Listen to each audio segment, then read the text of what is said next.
Hello అండి, నమస్తే. Welcome back to my channel. Today నేను గోధుమ పిండి వితౌట్ మైదాతోని, గోధుమ పిండితోని, ఇంకా డ్రై ఫ్రూట్స్తోని, మన సగం షుగర్ సగం బెల్లం వేసి, అది కూడా బ్రౌన్ షుగర్ వేస్తానండి. సో దాంతో ఎలా తయారు చేసుకోవాలో ఇక్కడ చూపించబోతున్నా అండి. ఇక్కడ నేను బెల్లంని మెల్ట్ చేసుకొని వడగట్టుకొని పెట్టుకున్నాను. ఇక్కడ నేను డ్రై ఫ్రూట్స్ కట్ చేసుకొని పెట్టుకున్నాండి. ఇలా బెల్లం సిరప్ ఓన్లీ పాకం పట్టాల్సిన అవసరం లేదండి. ఇలా మనం మెల్ట్ చేసుకొని వడగట్టుకొని పెట్టుకోవాలి.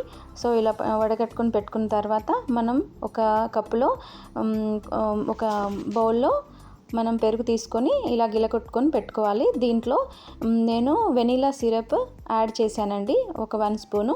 సో దీంతో ఫ్లేవర్ చాలా బాగుంటుంది. సో ఇప్పుడు మనం మైక్రోవేవ్లో మెల్ట్ చేసుకున్న బటర్ని యాడ్ చేశాను. ఇవి డ్రై ఫ్రూట్స్ కూడా యాడ్ చేస్తున్నాండి. సో దానివల్ల మనకి ఇట్లా కేక్ తింటుంటే ఇట్లా అవి తడుతుంటే చాలా బాగుంటుంది నోటికి.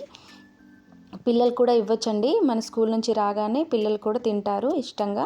ఒక్కసారి ఇలా ట్రై చేయండి, మళ్ళీ తింటారు. ఇట్లా బేకింగ్ పౌడర్ ఒక 1 స్పూన్ వేసుకున్నా అండి. దీంట్లో కొక్కాయ పౌడర్ ఒక 1 స్పూను వేసుకున్నా అనమాట. ఇక్కడ ఆ కొక్కాయ పౌడర్ కొంచెం ఉండలు లేకుండా మనం జల్లించి ఇలా పెట్టుకోవాలన్నమాట. సో మనం గోధుమ పిండి కూడా 1.5 స్పూన్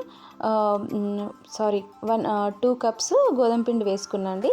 సో వేసుకున్న తర్వాత ఇలా ఈ కన్సిస్టెన్సీలో చేసుకున్నాండి. దీనికి ఒక ట్రేకి బటర్ పూసుకొని బటర్ పేపర్ వేసుకొని పెట్టుకున్నాను అనమాట. సో దీంట్లో మనం ఇలా డ్రై ఫ్రూట్స్ పైన లోపల కూడా మనం యాడ్ చేసాం కదా, పైన కూడా ఇట్లా డ్రై ఫ్రూట్స్ యాడ్ చేసి పెడితే చాలా బాగుంటుంది. ఇప్పుడు నేను 10 మినిట్స్ వేడి హై ఫ్లేమ్లో పెట్టేసి ఇలా దీన్ని అరేంజ్ చేసుకొని పెట్టుకున్నాండి.